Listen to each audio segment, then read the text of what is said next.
저는 디베이트에 오신 것을 환영합니다.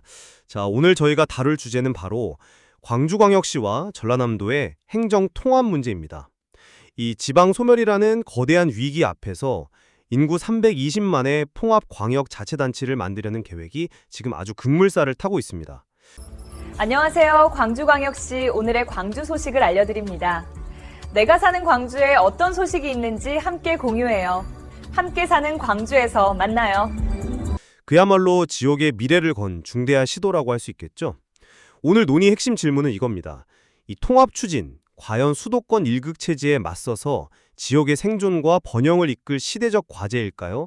아니면 충분한 수기 과정 없이 너무 속도에만 매몰돼서 더 큰 갈등의 씨앗을 심는 성급한 계획일까요?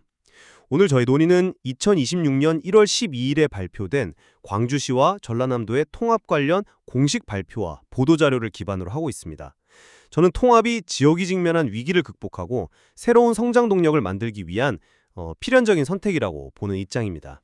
네, 저는 그 통합이라는 큰 방향성 자체에는 공감을 합니다.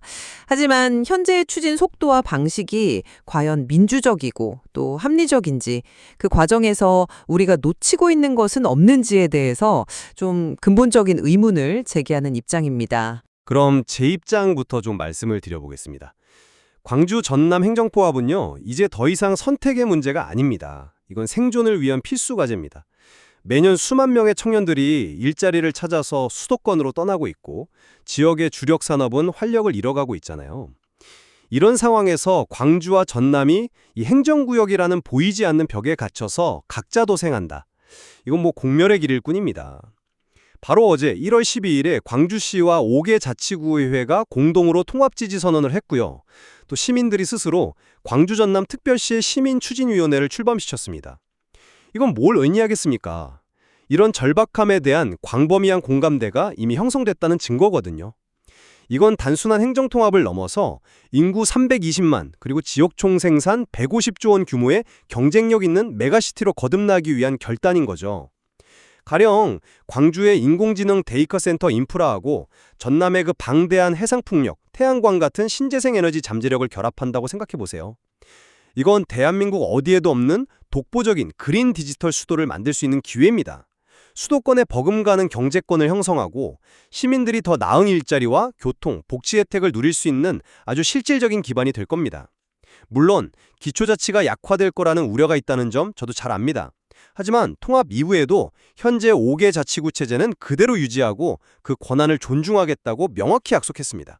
이건 풀뿌리 민주주의의 가치를 지키면서 더 큰 비례로 나아가겠다는 의지의 표현이라고 봅니다. 네, 말씀하신 그 목표, 그러니까 지역 소멸 위기를 극복해야 한다는 점, 그리고 통합이 그 유력한 해법 중 하나라는 점에는 저 역시 이견이 없습니다.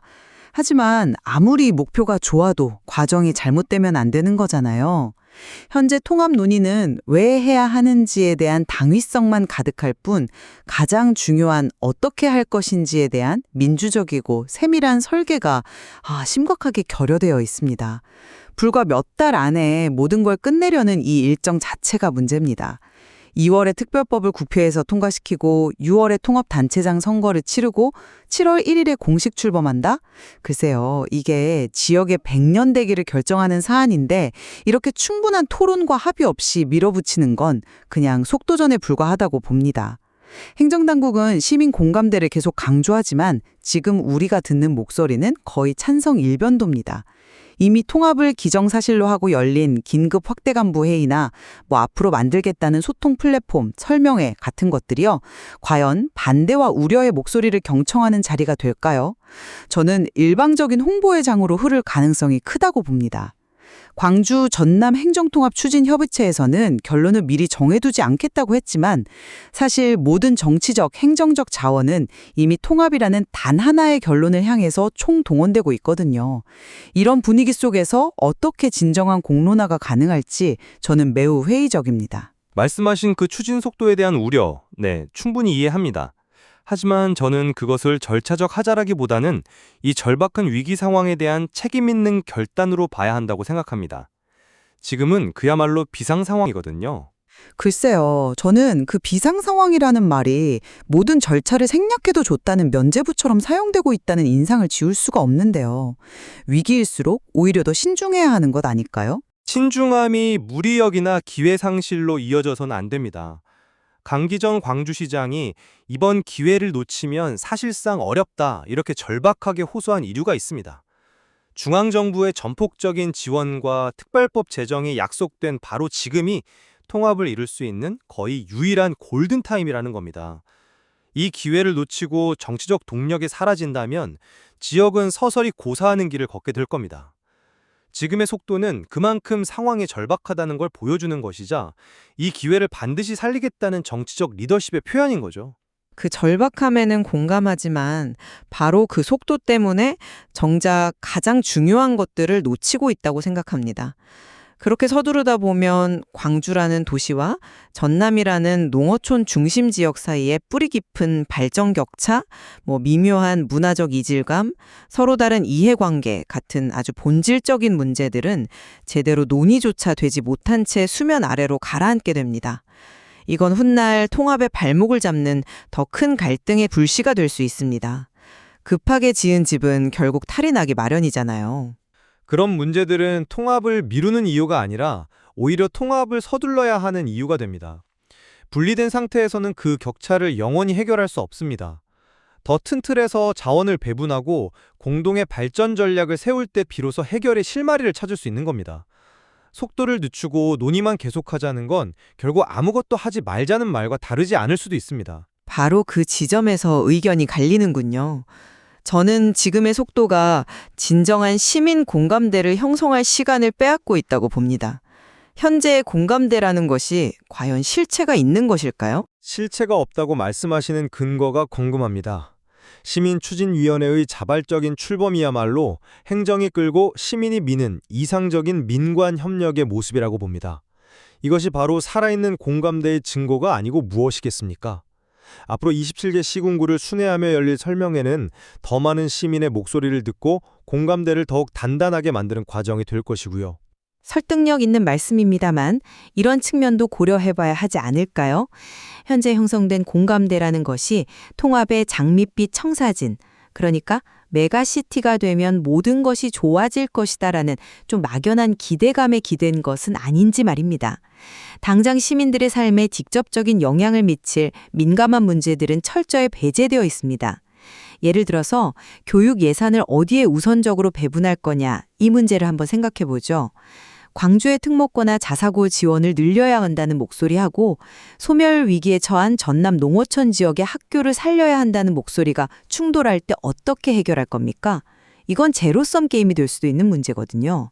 이런 구체적인 갈등 현안에 대해서 시민들에게 제대로 설명하고 동의를 구한 적이 있습니까? 매우 중요한 지적이십니다. 하지만 그런 강론의 문제들은 통합이라는 큰 대의에 합의한 뒤에 범시도민 행정통합추진협의회와 같은 공식 기구를 통해서 조율해 나갈 사안이라고 봅니다. 모든 세부 사항에 대해서 처음부터 완벽한 합의를 이루고 시작하려는 시도는 결국 아무것도 시작하지 못하게 만드는 결과를 낳을 뿐입니다. 큰 틀에서의 방향에 합의하고 세부적인 내용은 함께 머리를 맞대고 풀어가는 것이 훨씬 현실적이고 효율적인 방식이죠. 저는 그 방식이 매우 위험하다고 봅니다. 시민들은 큰 틀에 동의하는 게 아닙니다. 자신의 세금이 어떻게 쓰이고 내 자녀가 다닐 학교가 어떻게 바뀌며 우리 동네에 혐오시설이 들어올 가능성은 없는지 같은 구체적인 삶의 변화에 동의하는 것입니다. 이런 논의 없이 형성된 공감대는 언제든 무너질 수 있는 사상 노각에 불과합니다. 세부사항을 나중으로 미루는 건 결국 선통합 후 갈등을 예약하는 것과 다름없습니다. 바로 그 갈등을 조정하고 해결하기 위해 더 큰 권한과 재정을 갖는 통합 광역단체를 만들자는 것 아닙니까? 저는 통합의 결과가 결국 모두에게 이익이 될 것이라고 확신합니다. 남북권의 새로운 성장 거점을 만드는 것이야말로 우리가 추구해야 할 가장 큰 그림입니다. 그 큰 그림이 과연 모두에게 공평한 혜택을 주는 그림일지에 대해서는 여전히 의문이 남습니다. 저는 자칫 잘못하면 통합의 결과가 또 다른 더 심각한 불균형의 시작이 될 수 있다고 우려합니다. 그 점은 동의하기 어렵습니다. 통합은 단순한 1 더하기 1이 아니거든요. 특배법 제정을 통해서 중앙정부로부터 파격적인 행정 및 재정 자율성을 부여받게 됩니다. 이건 지금과는 비교할 수 없는 규모의 재원으로 광역교통망 같은 핵심 인프라를 구축하고 아까 말씀드린 그린 디지털 수도 같은 미래 전략 산업을 유치할 동력이 됩니다. 이것은 부울경이나 대구 경북과 당당히 경쟁하는 남북권의 핵심 성장축으로 도약하는 기회이고요. 그 과실은 광주와 전남 주민 모두에게 돌아갈 것입니다. 그 과실이 공평하게 분배될 것이라는 보장이 어디 있습니까? 메가시티라는 거대 담론의 이면을 봐야 합니다. 통합된 광역단체의 한정된 자원과 관심이 결국에는 기존의 중심지이자 인구가 밀집된 광주로 쏠릴 것이라는 합리적인 의심을 떨치기 어렵습니다. 그렇게 되면 지금도 소외감을 느끼는 전남의 수많은 농어촌 지역은 거대 메가시티의 변방으로 전락해서 더욱 심각한 소외를 겪게 될 위험이 큽니다. 예를 들면 최첨단 AI 기업과 연구소는 전부 광주에 유치하고 전남의 넓은 땅은 그저 그 기업들의 전력을 공급할 태양광 패널과 풍력 발전기로 뒤덮이는 그림이 될 수도 있다는 겁니다. 이것이 진정한 균형 발전입니까? 그것은 지나치게 비관적인 시나리오입니다. 오히려 그 반대가 될 겁니다. 통합된 광역정부는 더 큰 재정과 권한을 바탕으로 지금까지는 엄두도 내지 못했던 소외 지역에 대한 전력적 투자를 할 수 있게 됩니다. 가령 전남의 해안 지역에 해상풍력 배후단지를 조성하고 농촌 지역에 스마트팜 밸리를 구축하는 등 각 지역의 특성에 맞는 분산된 성장 거점을 만들 수 있는 힘이 생기는 겁니다. 통합은 불균형의 심화가 아니라 실질적인 균형 발전을 이룰 수 있는 유일한 전제 조건이라고 봐야 합니다. 그것은 어디까지나 희망적인 예측일 뿐 제도적 보장 없이는 공허한 약속이 될 수 있습니다. 기초자치단체를 유지하겠다는 약속만으로는 부족합니다.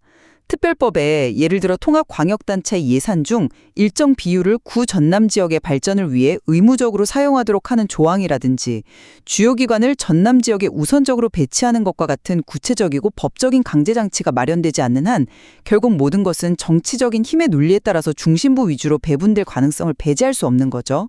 이것이 바로 제가 속도를 늦추고 이런 제도적 장치에 대한 더 깊은 논의가 선행되어야 한다고 주장하는 이유입니다. 사회적 동력과 중앙정부의 지원 약속이라는 이 절호의 기회를 놓쳐서는 안 됩니다.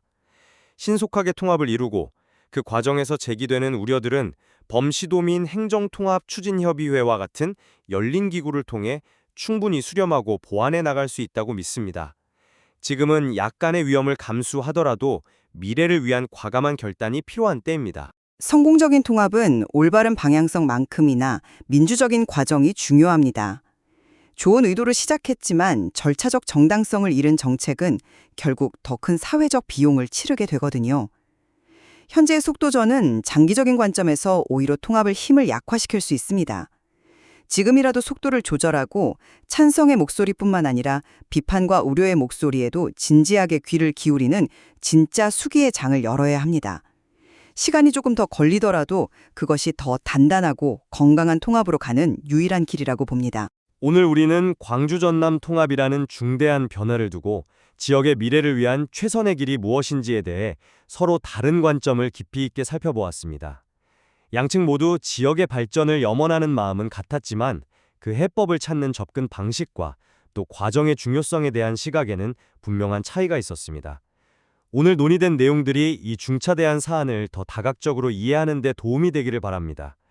저희가 참고한 자료에는 미처 다루지 못한 더 많은 정보와 논점들이 담겨 있으니 더 깊은 탐구를 원하시는 분들은 참고해 주시기 바랍니다. 구독, 좋아요, 알람 설정까지 함께 미래를 만들어